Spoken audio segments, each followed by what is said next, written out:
Hello guys, how are you? Welcome to my channel. I'm really delighted to have you today. Thank you for supporting me. Thank you for subscribing. Much love to you and more blessings, grace and favor from our Creator. Now, I have been doing a series on mental health conditions. Not all mental health conditions, but just a few that I have managed to share on this platform. The last one I did was titled I'm Ugly, I'm Unattractive, referring to a psychiatric condition which we call body dysmorphic disorder.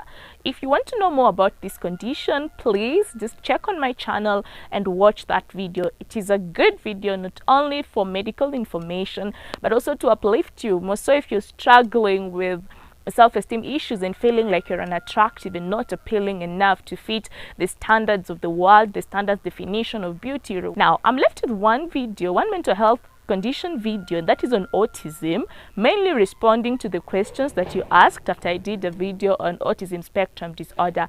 Do not worry, I will make sure I upload that in due time. Guys, I want to start yet another series, and that is on headaches. We have so many types of headaches. The fact that you have a headache does not mean you are sick or you necessarily have a sinister medical condition. But now, guys, I want to start with the first one, and I'll be talking about migraine headache. You've heard of people saying, I have migraine, I struggle with migraine. Now, what is a migraine headache? A migraine headache, this is a type of headache that's really characteristic. I mean, it tends to be unilateral. That means it tends to be on one side, and it can be localized either on these frontal regions, these parts. You have headaches around this area, or around this area, that's the temporal region. And another thing about these headaches is that it's not a dull kind of headache, but it's a throbbing headache, a pulsatile headache. You can just feel. So it's a really throbbing headache. And to add on this headache is that you have an associated pain, and this pain is worsened by movement. And a migraine headache can last from around 4 hours up to 72 hours.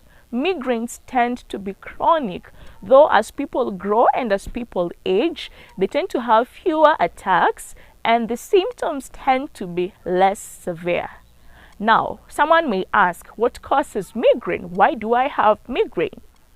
Genetics appear to play a role in the causation of migraine. This is because for most of the patients who have migraine, you'll realize that they have a first-degree relative that's also suffering from the same. So genetics tend to play a really vital, or rather critical role. Now, besides that, we have some things that tend to trigger or precipitate migraine. It's very important for you to know what those things are so that if possible, you avoid them. And number one thing is stress, emotional stress, mental stress. Another thing is hormonal changes. When I talk about hormonal changes, they're just, the change in the balance of hormones within our bodies. And in women, some of the physiological status associated with hormonal changes which may trigger migraine during pregnancy, menstruation, during ovulation for a woman, and also for women who use oral contraceptives. They can actually be a trigger for you getting a migraine attack. Now, besides the hormonal aspect of it, lack of enough sleep or excessive sleep can also be a trigger. Another thing is exposure to very bright lights, and that's why many times if you manage to interact with people who tend to have migraine attacks, they'll tell you, once I start getting the headache, I prefer going to a quiet room and a dark room and just rest there. Changes in weather patterns may also be a trigger. The kind of food, not the kind of foods that we eat, but let me just say, the kind of foods, the stimulus that the food induces. For instance, ice cream. We have people who get ice cream headache, and that can also be a trigger. For a migraine attack. Now, what's important is that you know what thing necessarily triggers you to get an attack, and then you try very hard to avoid them. If it's oral contraceptive pills, you can go to your gynecologist and just inquire, is there something else that I can use for family planning besides oral contraceptive pills? Now, when you talk about migraine, in some people, it tends to progress in a stage-wise manner, whereby they tend to have a prodromal stage, an aura phase, an attack phase, where now they get the headache, and a postdromal phase.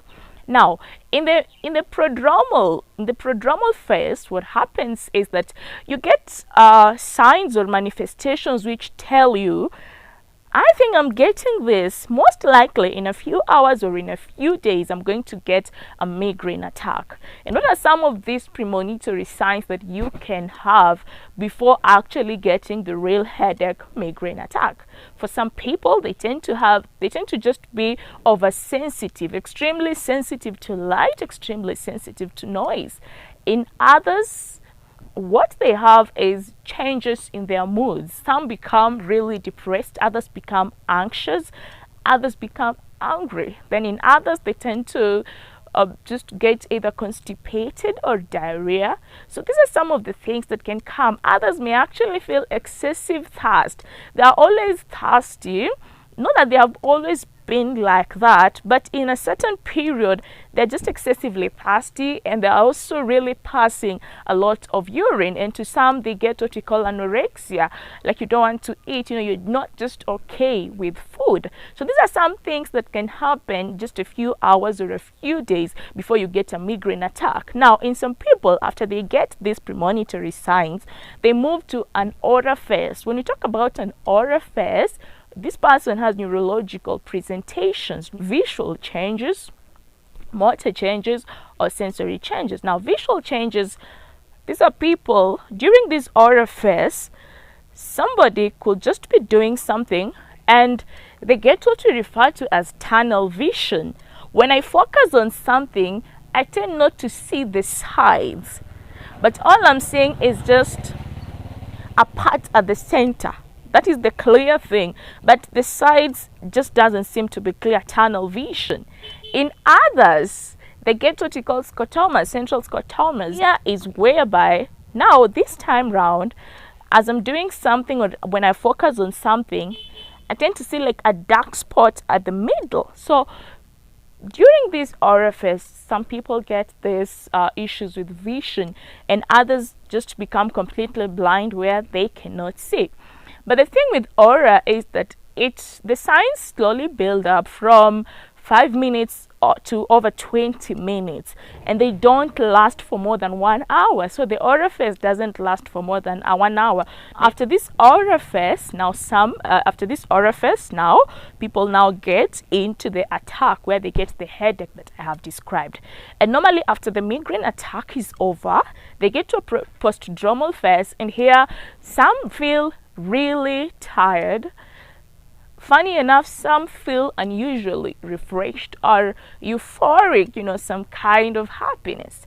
And guys, something else is that during the migraine attack, in other people, there can also be nausea and vomiting. Not every person will get headache with aura, but I think the best thing is at least try. If you're able to just try and avoid the triggers. Once you know what the triggers are, try to avoid them. And something is that we have medications, mostly pain relievers for the same. And we also have some form of psychotherapies such as cognitive behavioral therapy, which can also be done for people who are suffering from migraine, and it really helps. And recently we have had technology inventions, and we have devices that have actually been FDA approved, and they help you struggling with migraine. Now guys, that's all I have for you today. Thank you so much. I'll be doing the next series on another type of headache. Stay tuned, and I love you so much. Thank you guys.